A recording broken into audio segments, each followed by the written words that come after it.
Ah, yes, Cassper Nyovest. The best, the nation's sweetheart.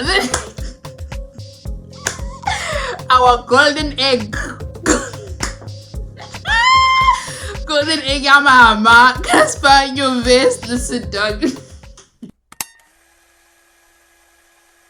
I wouldn't go as far as to say that this is an ode to his son. I don't know if I would say that, but I mean, the title is based off of the feelings of the fact that his son is going to be born any minute now. He said that himself, so it's that whole anticipation thing. The album cover is a sonogram of his son in the womb, so obviously there's that element of like, oh man, y'all know how I am. The moment I see that you have more than 15 songs in your project, I look at you skew, bruv. What you doing? Like, what you doing, cuz? But I was very, very quickly settled when I played Hlengiwe. And I think that's something Cassper does very well, is make things hit home for us. Hlengiwe hit home in many ways. First of all, having someone like Zola 7 on the song. If you're not familiar with him, child, I don't know what to tell you. Zola 7 is a South African legend, pioneer of Kwaito in particular. You sort of also saw him on TV. His voice in general just sort of gives you like a bit of a warm and fuzzy feeling. That definitely is what it does for me. So Hlengiwe in me invoked every feeling of like homeliness and nostalgia, a bit of sadness because of like, oh, how life has changed, you know. Zola 7's voice is a very distinct voice. You pick it up immediately, but also the song itself, the way it sounds, gospel, straight up gospel music without a doubt. If you've ever heard South African gospel music, you know it. I think for that reason, it sort of calmed my nerves a little bit for like this huge project that's about to follow. And going into the next 4, 5, 6 songs, things get very real. Things get very somber. He's so fragile, man. It almost feels to me as a listener like, wow, this man is really trusting me with a lot. If you really listen to what he's saying, beyond just like the instrumentation, but also the lyrics, the things that he says, he's genuinely just pouring of himself. This man, I felt, was genuinely being vulnerable with us. He talks about depression, he talks about suicide, he talks about loss. Yo, dude, it gets very real. And I think that was very important for me as a listener. It's always very important for me to hear that sort of element from artists, because it just sort of reminds you of the humanity in them. Some standout like sad songs for me. Number 1 has to be In the Taikan. In the Taikali. Can we just discuss also, Batong, Cassper, on the song, you are fully breaking up with your baby mama. How you gonna break up with me on a song, bruv? Like, that song is hectic. I want you, if you haven't really, sit down and like read the lyrics. This man is fully telling this girl, who I'm assuming is his baby mama, because I think he did speak about falling in love with someone else, but is very happy. Him and his baby mama have a great relationship and great friendship, and he's very happy to raise his kid with this woman. She's an amazing woman, and he's very grateful for her, etc., etc. He talks about it in some of the songs as well. But jeez Louise, my G, like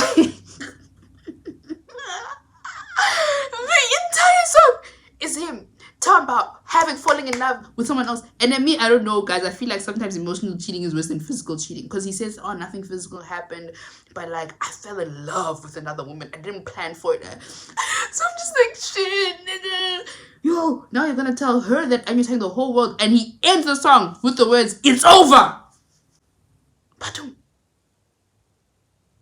what came over you? I would genuinely but the song sounds beautifully. Sonically, it's moving. So I'm listening to it and I'm like, Cassper, I forgive you. You know, as Palestine, I'm sitting at home listening and getting, do you know what? Yeah, I forgive you. I also think it's worth mentioning that it is Cassper singing on Indota. That was awesome. That sounded really good. The whole Indota, when I saw he said it was him, I was like, wow. I was very pleasantly surprised because he wasn't bad at all. Honestly, it definitely felt very nice after all the hectic emotions and feelings that we felt from the first few songs to have Friday Night come in and just take us back, baby, to Brenda Fassie's weekend special. R.I.P. Something Soweto was perfect on this song. I couldn't have imagined a better feature. Generally, I think Cassper Nyovest in this whole project got the features nail on the head.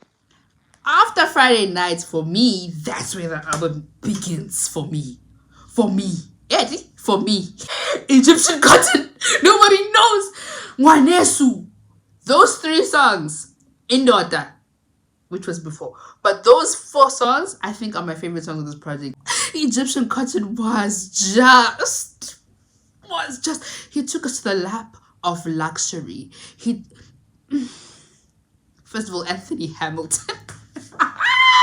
You've seen my other reviews, you know I always say apparently. Someone pointed this out to me. Apparently I always say that I'm not an R&B gal. And I'm not an R&B gal. So you know for a fact if I stand an R&B artist, that artist hits, bruh. That artist slaps and I can't fight it. And that's Anthony Hamilton for me. First time I heard Anthony Hamilton, I couldn't fight it. I couldn't fight the feeling. I was like, yeah, it's fine. It's fine. Let's take it down a notch. Slow it down. Sing for me, Poppy. I wish the song was longer. Like, I wish Anthony Hamilton had a whole minute to just sing for us. You know, just to sing for us. Because he was, oh man, his voice is amazing. He was the perfect feature for the song. Honestly, for me, the most standout feature for me on the whole project, without a doubt, hands down, Youngster CPT on Nobody Knows.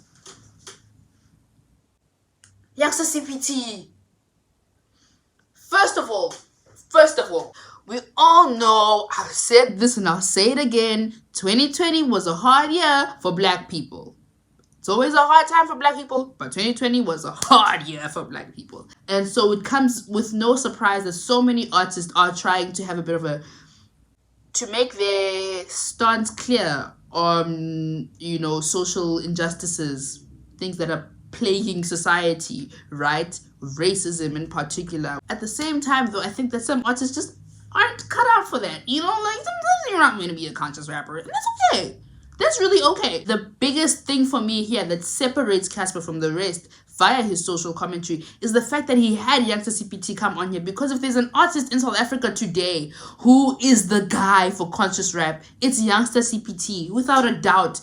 All his music, if you've ever listened to one of his projects, if you've listened to some of his music, you can tell this is someone who is very passionate about liberation from white people. You know, I really don't mean to trivialize Cassper's contributions and Barz's contributions. I love Barz. I love Barz, and it was great that he was on there.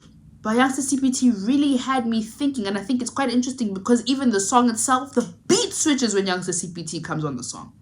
In the song itself, the beat switches. It gets a lot more eerie. Yo, there's like a choir thing in the back, and there's these distorted, like, screechy sounds. It gave me a bit of some Yeezus vibes by Kanye, and we also know how Yeezus was as a when Kanye talks about race and Yeezus, it's very real, it's very raw, and Youngster CPT has that exact same vibe. Like, he doesn't hold back. The first line, yo guys, I can sit here and talk about his verse the whole day. I listened to that verse over and over again. It gave me goosebumps. It literally gave me goosebumps. The first line, it goes, I think he says he was born on the wrong side of the tracks. If you know anything about spatial planning in this city, you know that literally railways separate Black people from white people, from colored people in this town.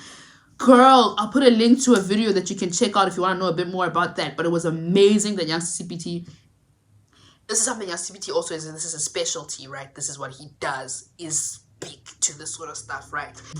He talks about white people and the whole divide and conquer thing. Talking about how, like, colored, he doesn't even like the term colored because, like, that was created to divide us. You know, at the beginning, the Boesman and the Black tribes were allies. Yo, guys, that verse, yo. Yeah, Youngster really makes it hit home. He really makes it really hit home. Nobody knows. Without Youngster CPT, that song for me, I would have had some question marks. Youngster CPT is what makes that song. After, Nobody Knows, things will start to change a bit, the mood of the project. So Mwanesu comes on. I personally loved Mwanesu. I know some people didn't like it, and I don't get it, because I love the song and I think it's great. I love the whole, like, flute thing and the trap music. Y'all know the moment I hear a flute on a trap beat, I'm a gone girl. I'm a gone girl, guaranteed slapper, guaranteed banger. And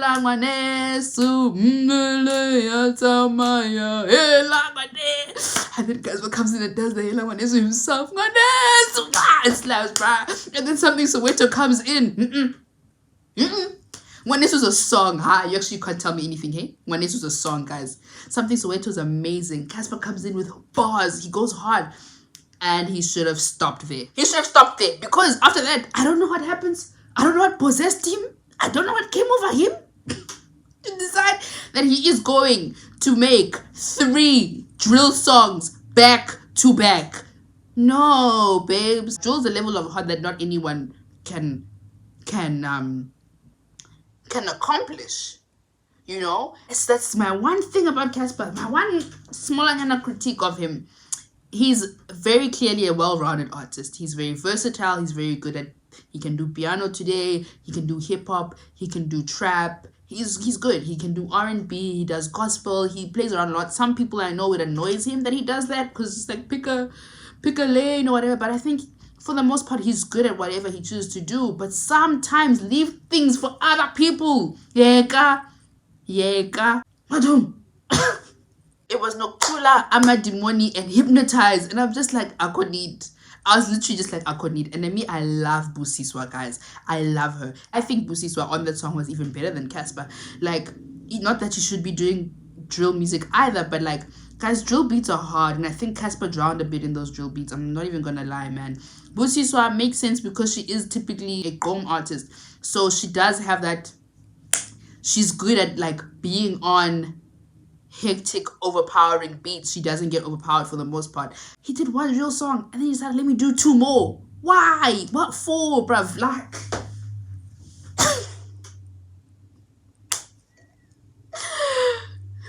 okay. Sesfigile, can we just discuss Sesfigile real quick? Because guys, he goes, I pull up in the Bentley, Bentayga, and I'm just like, Roddy Rich. First time I heard it, I was like, what is this Roddy Rich ass? What? Cassper, no. Guys, man, one thing about Cassper is he gonna sample, he gonna pay homage. He gonna pay homage when he doesn't even need to, dog. He will sample, he will feature, he will adapt. He does not play via extracting influences. Really was weird for me. And can I say they sampled, or it was an adaptation? Phantom Steez's chorus was an adaptation of TKZ's Palafala. He even says Tina la Pescon hula Palafala, and TKZ do la Pescon. They do it in their own way, but if you know TKZ, again, so this is like I said, gonna pay homage. TKZ, legendary hip-hop Kwaito group in South Africa. So yeah, I will never forgive you for that Roddy Rich thing. No, G. No, my G. Just fire, Cassper. The last song for me is where I become happy again. The Nyugu remix. I loved Nyugu. When Tuto came out, I liked Tuto so much also in general. But Nyugu was amazing. I knew. I be like blacka. What's up, mother? I be like blacka. Kibata zaka mother. I knew. Yeah, so having the Nyugu remix was amazing. Took me back to Nyugu. There's all these like legends on the song. Kuli Chana, Double HP. These are legends also from the Northwest, right? Which is where Casper's from. So there's a bit of like we're taking you back home kind of thing. Nyugu was a beautiful way to close off the album. I think after Ngwanesu, between Ngwanesu and Nyugu, there's some songs that really we could have thrown away from there. I think if he had just kept Sesfigile and Bonginkosi and Isinkwa, then it would have been fine. The rest of them we could have done without, truly, in my opinion. Rating! I give this a Pell rating. Girl, I want to give it an 8, but I'm lying. I think I'm lying if I do that. But no, honestly, I would give this a 7. Realistically, I would give it a 7. The drill thing is what really made this album take a huge knock for me because I did not understand. Regarding everything else, it was expected for me. I know some people didn't like the fact that it was so all over the place, and like he didn't stick to like one style of, you know, one sound or whatever. But Cassper is someone who is sonically everywhere. That's literally his brand. Like, this guy, come on guys, he's piano today, he's hip-hop tomorrow, he's gospel. This is Cassper. We've seen it in his other projects, we've seen it in the singles, so we would definitely be seeing it in this project. So that wasn't surprising to me. So I didn't disappoint me in that regard. But the drill was taking it a bit too far. But anyway, thank you so much for watching Pal Reviews. Please like, please comment, please subscribe. Definitely let me know what you think about the project. Put it in the replies. If there's some standout songs that I didn't talk about, please definitely get into them with me. Tweet me, Instagram, you know the vibes. And yeah, see y'all next time.